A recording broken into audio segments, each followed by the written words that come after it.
마음을 만지다 영혼을 만지다 라는 주제로 함께 말씀 나누고 있습니다. 이 시간을 통해서 우리의 마음을 만지시고 우리의 영혼을 만지시고 새 힘과 능력을 허락하시는 하나님의 손길을 경험하시기를 간절히 축원합니다. 아멘. 제가 초등학생이었던 1994년도에 그때 제가 초등학생이었어요. 근데 서지원이라는 가수가 17세의 어린 나이로 데뷔를 했습니다. 부드러운 음색과 굉장히 잘생긴 외모로 단숨에 많은 팬을 얻게 되었고 아주 빠르게 탑 가수의 반열에 들게 되었습니다. 어렸던 저도 당시 제 눈에 너무 잘생겨 보이고 멋있었던 이 가수를 아주 좋아했던 기억이 있습니다. 그런데 그로부터 2년 후인 1996년 1월 1일 새해 첫날부터 한국을 충격으로 뒤집는 뉴스로 새해를 맞이하게 되었습니다. 당시 19살이었던 서지원 씨가 자살을 했다라는 소식이었습니다.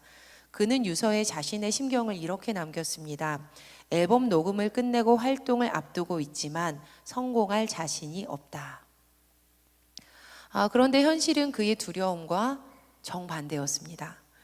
그의 소속사는 가수도 없이 뮤직비디오로만 활동을 하기로 결정을 했는데 타이틀곡 내 눈물 모아라는 이 곡이 당시 음악 프로그램의 1위로 당당히 올라서면서 아주 오랜 시간 동안 그 자리를 지킨 겁니다.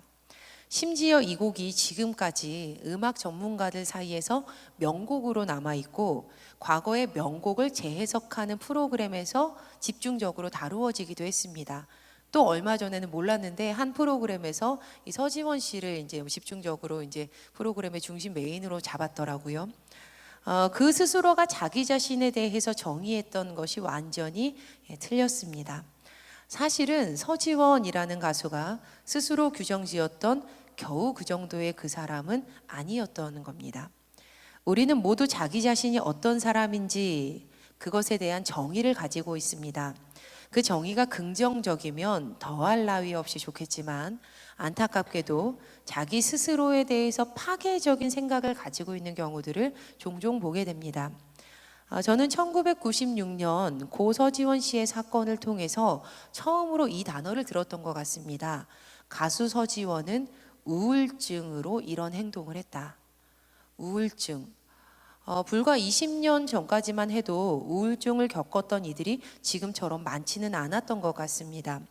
하지만 요즘에는 감정의 감기, 마음의 감기라는 친근한 별명까지 붙이면서 우울증은 우리에게 전혀 어색하지 않은 단어가 되었습니다. 사회가 급격하게 변하면서 세상이 과거보다 현대를 사는 우리에게 더 많은 기대와 요구를 하고 있음은 분명한 사실입니다.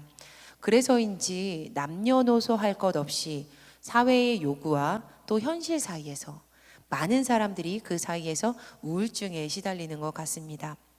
하지만 우울증까지는 아니더라도요, 누구나 삶에 낙심이 될 만큼의 삶의 무게가 과중될 때, 그때 그 마음의 이면에는 이런 생각이 숨어들게 됩니다. 나는 내가 싫어. 지금 내가 처해 있는 이 상황이 참 싫어. 나는 무능력했고 인정받지 못하고 외모도 볼품없고 가정 환경도 별로야. 나의 모든 것이 전혀 괜찮지 않아. 아무리 대중의 부러움을 받는 삶을 살고 있다 하더라도 누구나 한 번쯤은 나도 모르게 올라오는 이런 마음 때문에 참 괴로움을 겪습니다.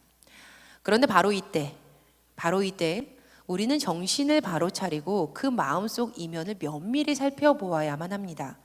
왜냐하면 대체로 자기 자신에 대해서 스스로 정의 내렸던 것들이 틀린 경우들이 대부분이기 때문입니다. 우리가 자기 자신에 대해서 잘못된 정의로 스스로를 실어서 괴롭힐 때에는 내가 나 자신을 세상의 잣대, 타인의 잣대로 재단할 때입니다. 세상의 기준에서 이 정도는 되어야지 라는 잣대로 나를 바라보니까 기준 미달인 부분이 참 많습니다. 잘 나가는 친구와 나를 비교해 보니까 나는 능력이 모자라 보이죠. 부유한 옆집과 우리 집을 살펴보니까 나는 정말 가진 것이 하나도 없습니다. 그러나 냉정하게 따져보면 우리가 절대적으로 신뢰하면서 나를 재단하도록 내어주었던 그 세상의 기준들, 그 세상의 기준들은 항상 흔들리고 계속 바뀌는 모순된 허상일 뿐임을 우리가 알 수 있습니다.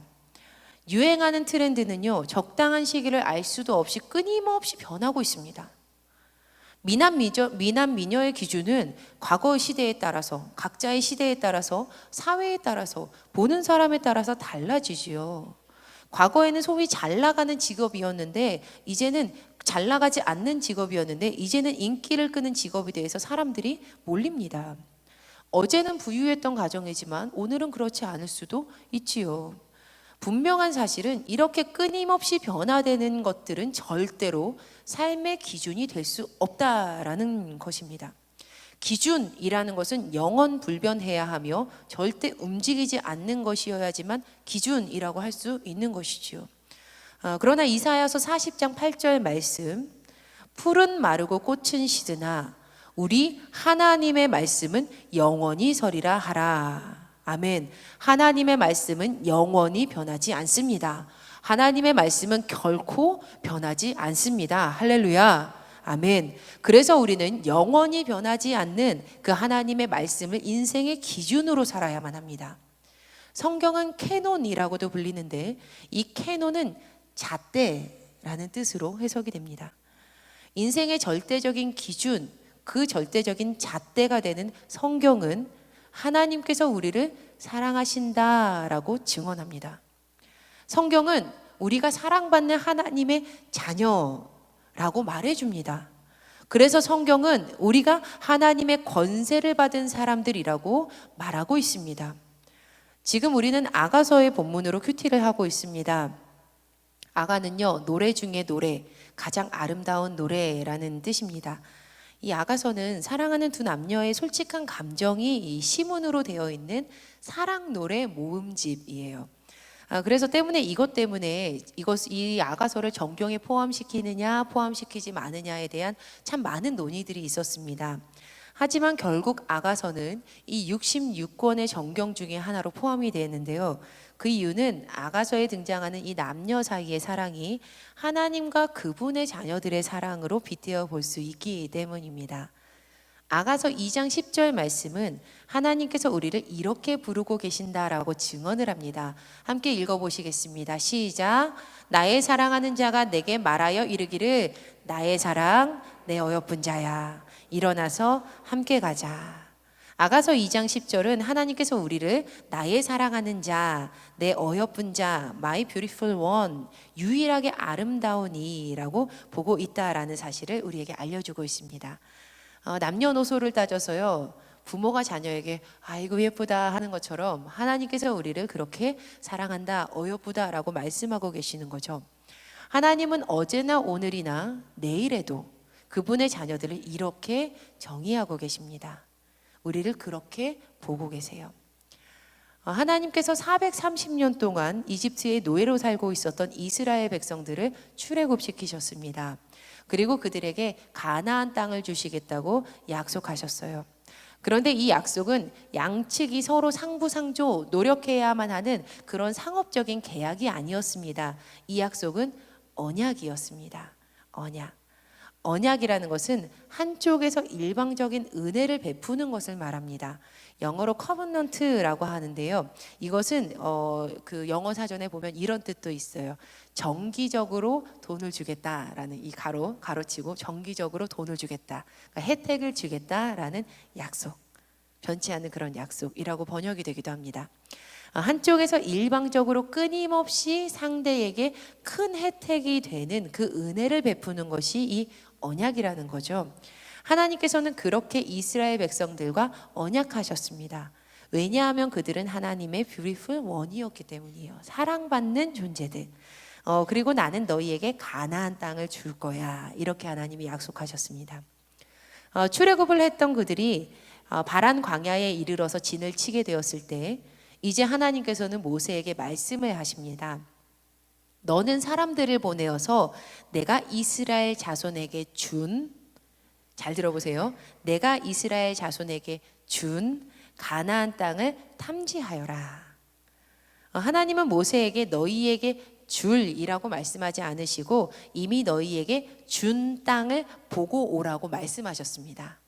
그러니까 집 가서 이제 내 집이 어떤가 한번 살펴보고 오라는 거예요. 준 땅. 하나님께서는 12명의 정탐자들의 정탐을 할 때 특별히 집중해라라고 요구하셨던 부분들이 있는데, 그것은 바로 그 땅의 팩트, 사실, 그리고 또 그 땅의 정보였습니다. 왜냐하면 이미 하나님께서 주신 땅이었기 때문에 그들은 하나님을 믿고 단순히 지형적인 특성 그리고 전술에 도움이 될 만한 정보들만 수집했으면 되는 일이었습니다. 민수기 13장 18절에서 20절 말씀을 보면 하나님이 이렇게 말씀하십니다. 함께 읽어보시겠습니다. 그 땅이 어떠한지 정탐하라. 곧 그 땅 거민이 강한지 약한지 많은지 적은지와 그들이 사는 땅이 좋은지 나쁜지와 사는 성읍이 진영인지 산성인지와 토지가 비옥한지 메마른지 나무가 있는지 없는지를 탐지하라. 담대하라. 또 그 땅의 실과를 가져오라 하니 그때는 포도가 처음 익을 즈음이었더라. 아멘. 이 12명의 대표는 가나안 땅을 이렇게 둘러보고 돌아옵니다. 그런데 정탐이 끝났을 때 10명의 정탐자들이 하나님을 향해서 가지고 있었던 믿음을 버립니다. 그들의 마음의 세상적인 잣대와 기준, 그 비교가 스며들었기 때문입니다. 아무리 갈렙이 아닙니다, 그 땅 취합시다, 우리 이깁니다 라고 말해도 들리지가 않습니다. 민수기 13장 33절 말씀입니다. 거기서 네피림 후손인 아낙 자손의 거인들을 보았나니, 그들을 보았어요. 그리고 스스로를 이렇게 말합니다. 우리는 스스로 보기에도 메뚜기 같으니 그들이 보기에도 그와 같았을 것이니라. 그들은 스스로를 메뚜기로 정의 내립니다. 내가 보아도 메뚜기, 그들이 보았어도 메뚜기 같았을 것이야. 이렇게 이야기합니다. 이제 그들의 말을 들었던 이스라엘 백성까지 합세하여서 하나님을 향해서 불평이란 불평을 모두 다 쏟아내기 시작합니다. 그들이 이렇게 말해요. 왜 하나님께서는 우리를 이 땅으로 끌고 와서 칼에 맞아 죽게 하는가? 왜 하나님께서는 우리 아내와 자식들을 사로잡히게 하시는가? 그러나 여러분, 지금 그들이 두려움에 떨면서 내뱉은 이 말들은 현실로 일어나지 않은 일입니다.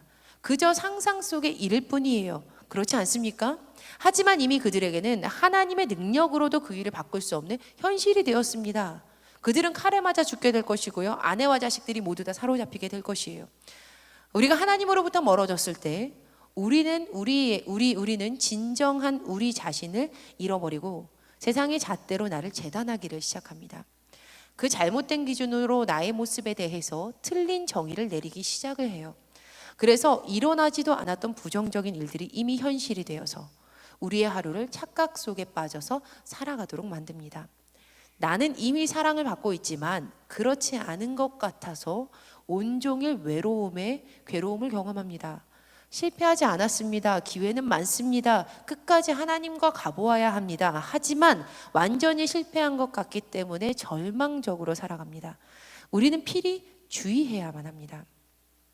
하나님께서 나의 사랑하는 자야, 나의 사랑하는 자야 라고 그렇게 불린 우리는 이처럼 나를 억누르고 고난을 주는 그런 상황 속에 있을 때, 어려움 속에 있을 때, 위급한 상황일 때 절대 우리가 누구인지 스스로를 잃어버려서는 안 됩니다. 다시 한번 강조하지만 인생의 절대적인 기준이며 잣대가 되는 성경은 하나님께서 우리를 사랑하신다라고 증언합니다. 성경은 우리가 하나님의 사랑을 받는 하나님의 자녀라고 말합니다. 그래서 성경은 우리가 하나님의 권세를 받은 사람들이라고 선포하고 있습니다. 그런데 민수기 13장을 잘 읽어보면, 깊이 읽어보면 조금 걸리는 부분이 있습니다. 바로 민수기 13장 18절 말씀인데요, 조금 더 이해하기 쉽도록 좀 세 번역으로 준비해 보았습니다. 한번 읽어보시겠습니다. 시작. 그 땅이 어떠한지 탐지하여라. 그 땅에 사는 백성이 강한지 약한지 적은지 많은지를 살펴보아라. 하나님께서 정탐꾼들을 보내실 때 그 땅 주민들이 강한지 약한지 적은지 많은지 확인해라 라고 명령을 하십니다. 도리어 하나님께서 처음부터 비교하게끔 만드신 것 아닌가요? 나보다 강한지 나보다 약한지 많은지 적은지 비교하면서 살펴보라고 하신 건 아닌가요? 네, 절대 아닙니다. 하나님께서 원하셨던 것은 이스라엘 민족이 비교의식에 빠지는 것이 아니었습니다. 지금 하나님께서는 그들이 처한 현재의 상황을 있는 그대로 보고 그 안에서 일하실 하나님을 신뢰하라고 요청하신 것입니다. 하나님께서는 우리가 처한 상황을 직면하여 보라고 말씀하십니다. 그래, 그 땅은 좋고 그들은 강해. 하지만 넌 약하고 연약하지. 하지만 이제 보렴, 내가 너를 만들어 갈 것이란다. 내가 너를 향해 가지고 있는 나의 목적과 뜻대로 너를 사용할 거야. 자, 보렴으나. 그래서 우리는 눈에 보이는 현실 상황을 직면해야만 합니다. 우리 눈에 보이는 현실 상황은 안 될 것 같습니다. 어려워 보입니다. 그래서 우리는 우리 스스로를 메뚜기라고 부릅니다. 그래서 진짜 내가 메뚜기가 된 것 같습니다. 그러나 우리가 진심으로 하나님을 믿으면 하나님의 능력으로 부족한 내가 그 일을 감당할 수 있는 사람으로 세워지게 되는 것입니다. 할렐루야. 정확한 사실은 오래전부터 하나님께서는 이스라엘 백성들을 군대로 세우실 계획을 가지고 계셨다라는 것입니다. 과거 이스라엘 백성들이 출애굽을 했을 당시에 출애굽기 12장 41절은 이렇게 증언을 합니다. 430년이 끝나는 그날에 여호와의 군대가 다 애굽 땅에서 나왔은즉 그들은 무려 430년 동안이나 노예로 살아왔습니다. 태어나 보니 노예, 죽을 때도 노예. 우리 민족은 한평생 노예. 사실 노예가 잘나봤자 얼마나 잘나겠습니까? 훈련 받아봤자 얼마나 큰 훈련을 받았겠습니까? 그러나 성경은 무려 430년 동안 노예 생활에 찌들어 살아왔던 이들에게 여호와의 군대가 애굽에서 나갔다라고 증언을 합니다. 이스라엘 백성들이 하나님을 향한 믿음이 무너지고 세상적인 비교 의식에 빠졌을 때 그들 자신을 메뚜기라고 그들은 평가했습니다. 그러나 하나님께서는 오래전부터 그들을 여호와의 군대로 바라보고 계셨습니다. 하나님의 이러한 말씀을 절대로 근거 없이 하셨던 그저 허황된 말씀이 아니었습니다. 실제로 그들은 하나님을 의지하면서 수차례의 전쟁을 치러야 했고 그 속에서 여호와의 군대는 어떻게 하나님 안에서 전술을 짜야 하는지, 하나님의 군대는 어떤 방법으로 전쟁을 해야 하는 것인지 그 방법들을 터득해야 했습니다. 그들은 끊임없이 배웠고 끊임없이 훈련해야 했으며 끊임없이 하나님을 신뢰해야 했습니다. 그리고 결국 이스라엘은 가나안 땅을 승리로 얻게 되는 여호와의 군대로 세워지게 됩니다. 하지만 우리가 절대 놓치지 말아야 하는 것은 그렇게 세워진 세대는 출애굽의 2세대였다는 것입니다. 스스로를 메뚜기라고 정의했던 그들은 결국 그의 입술의 열매를 따먹게 됩니다. 세 번역으로 민수기 14장 28절과 34절 말씀 읽어보시겠습니다. 시작. 너는 그들에게 이렇게 말하여라. 나 주의 말이다. 내가 나의 삶을 두고 맹세한다. 너희가 나의 귀에 들리도록 말한 그대로 내가 반드시 너희에게 하겠다. 너희가 그 땅을 40일 동안 탐지하였으니 그날 수대로 하루를 1년으로 쳐서 너희는 40년 동안 너희의 죄의 짐을 져야 한다. 그제서야 너희는 내가 너희를 싫어하면 너희가 어떻게 되는지를 알게 될 것이다. 그들의 불만 불평이 하나님의 귀에 들린 그대로 되었습니다. 도리어 그들이 끝내는 사로잡혀 갈 것이야 라고 말했던 그들의 자녀들이 되려 하나님의 군대가 되어서 그 가나안 땅에 들어갑니다. 이처럼 잘못된 자기 이해는 삶 자체를 어그러뜨릴 수가 있습니다. 그것은 말씀을 보니까 하나님의 자녀도 예외는 아닙니다. 이스라엘은 하나님께 선택받은 선민이었습니다. 지금 보여드리는 이 사진 속의 인물의 이름은요, 리지 벨라스케스입니다. 어떻게 의도치 않게 2주 동안 이 여성들의 이제 좀 어려운 외모를 가지고 있는 여성들에 대해서 이야기를 하게 되는데요. 그녀는 미국의 텍사스에 살고 있습니다. 89년생이에요. 근데 보시는 것처럼 키 157에 체중이 30kg도 안 나갑니다. 왜냐하면 몸에 지방이 쌓이지 않은 희귀병을 앓고 있기 때문입니다. 이 리지가 테드 강의에서 굉장히 전 세계적으로 유명한 테드 강의가 있는데 테드 강의에서 이 병이 자기를 포함해서 오직 2사람만 겪고 있다. 전 세계적으로 2사람만 겪고 있다라고 밝혔습니다. 그 병 때문에 한쪽 눈도 멀었어요. 몸이 너무 작아서 약합니다. 살이 찌고 싶어서 과거에 심지어는 하루에 60끼를 먹어야 했던 고통을 겪기도 했다고 합니다. 그런데 무엇보다도 가장 큰 어려움은 다른 사람들의 시선이었습니다. 리지가 17살이었을 때 우연히 유튜브에서 세상에서 가장 못생긴 여자라는 제목의 영상을 보게 됩니다. 그런데 그 영상을 보자 소스라치게 놀랄 수밖에 없었습니다. 왜냐하면 그 영상 속의 주인공이 자기였기 때문이었습니다. 자기도 모르는 사이에 몰래 촬영된 이 8초간의 영상이 유튜브에 떠다니고 있었던 것이었죠. 자기도 모르는 사이에 무려 400만 번의 클릭수와 당시 수천 개의 댓글이 달려 있었습니다. 괴물이다. 그냥 총으로 내 머리를 쏴버려. 불에 타서 죽어버려. 차라리 자살하는 게 낫지 않니? 다 이런 내용이었다고 해요. 사실 리지는 리지의 부모님은 그녀의 병을 알고 있었지만 이 그녀의 말에 의하면 150% 평범한 여자친구를 키웠다고 합니다. 어린 시절 리지는 자신에게 무슨 문제가 있었는지를 전혀 몰랐다고 해요. 그래서 자기를 보고 멀리서 세상에서 가장 무서운 것을 본 표정으로 소스라치게 놀라오는 친구에게 다가가서 왜 그래 하면서 씩 웃었다는 거예요. 하지만 나이를 먹어가면서 가혹한 현실을 깨닫게 되었습니다.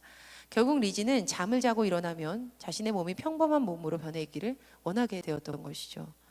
그래야 지금의 이런 괴로움을 겪지 않게 될 것이기 때문입니다. 살다 보면 우리를 헛갈리게 만드는 것은 하나님께서 우리를 그 모습 그대로 사랑하시기 때문에 그대로 두지 않는다는 점입니다. 하나님께서는 내 모습을 참 사랑하시기 때문에 잘 다듬어지도록 훈련을 시키십니다. 세상에 어느 누구도 훈련을 받을 때는 절대 쉽지 않은 법입니다. 마음이 이전보다 더 아플 수도 있고 더 어려운 상황에 처할 수도 있습니다. 하지만 그럴 때조차도 하나님의 자녀는 자기 자신을 잃어버려서는 안 됩니다. 도리어 이렇게 고백해야만 합니다. 내가 버림받은 자녀라서 참 못난 사람이라서 이러는 것이 아니야. 하나님께서 나를 정말 사랑하셔서 훈련하시는 거야. 그러니까 넘어져도 쓰러져도 내 모습 그대로 괜찮아. 나는 사랑받는 하나님의 자녀야. 이 리지라는 여성이 세상에 소리쳐 말하고 있습니다. 저는 정말 어려운 삶을 살아왔습니다. 그렇지만 이제 괜찮습니다. 저에게 저를 평가하는 부정적인 말을 해보세요. 저는 그것을 변화시켜서 나의 목표로 다가가는 사다리로 만들 것입니다. 리지는 책도 썼고 다큐멘터리에도 등장합니다. 온 세상을 놀라게 했던 그녀의 테드 강의 제목은 바로 이것이었습니다. How do you define yourself? 당신은 자신을 어떻게 정의하십니까? 테드 강의 중에 리지가 이렇게 말을 했습니다. 과연 나는 다른 사람들이 나를 괴물이라고 부르는 것으로 나 자신을 정의해야 할까? 그녀의 선택은 결단코 그럴 수 없다 였습니다. 사랑하는 여러분, 우리가 지금 어떤 마음을 가지고 살아가느냐에 따라서 그 마음에서 흘러나온 감정과 생각과 행동들로 나의 하루가 채워질 것이고 그 하루가 쌓여서 지금의 삶과 미래의 삶이 만들어진다라고 말씀을 드린 바가 있습니다. 이처럼 우리가 가지게 되는 이 우리의 마음은 우리의 현실이 됩니다. 하나님께서 선택하신 민족 이스라엘은 수많은 기적을 경험하면서 출애굽을 했습니다.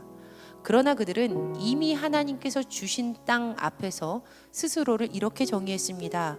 거기서 네피림 후손인 아낙 자손의 거인들을 보았나니 우리는 스스로 보기에도 메뚜기 같으니 그들이 보기에도 그와 같았을 것이니라. 그들은 그 입술의 말대로 메뚜기처럼 한 철밖에 살 수 없는 인생이 되어버렸습니다.